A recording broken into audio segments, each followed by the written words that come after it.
Hey, this is Harold the Gopher Boy after the awesome Stryper concert that we just had.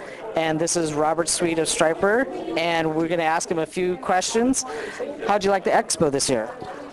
I thought it was great. I apologize for the way I look. I'm soaked. I'm pretty tired, but I had a great time. It was fun. It really was. What do you look forward to in the future of either your material or possibly, it sounded kind of like maybe a Stryper reunion? Well, I think there's a better possibility for it than there's ever been, and of course, I would like to see that. That'd be great. But I just look forward to something good, whatever it is, and I like good things, so I could go for some of that. Now just for a little reverse direction, out of the years of being in Stryper, what's the most outrageous or worst rumor you ever heard about yourself or the band? Well, let me see. I've heard quite a lot. Of course, there was a while for about 5 years where I was called a homosexual every day of my life. There was one rumor that we were all Satanists, and this was an undercover thing to call ourselves Christians, to defile, Christians everywhere.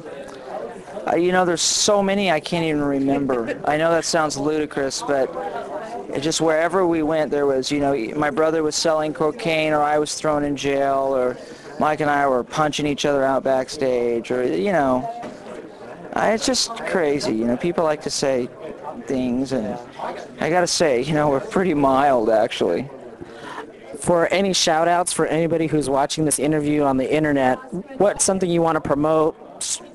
Friends, I know you've been married recently, and who you want to say hi to the camera and promote a website or material?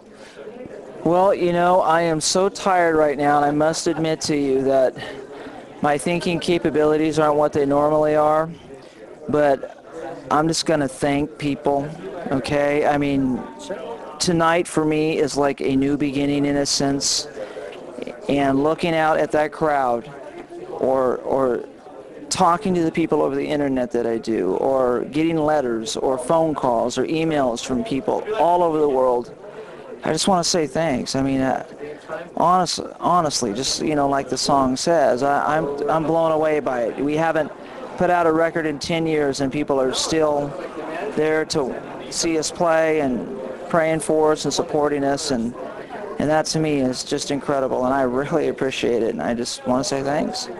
And thank you for taking this moment to be with rockticket.com. You're welcome. Thank you.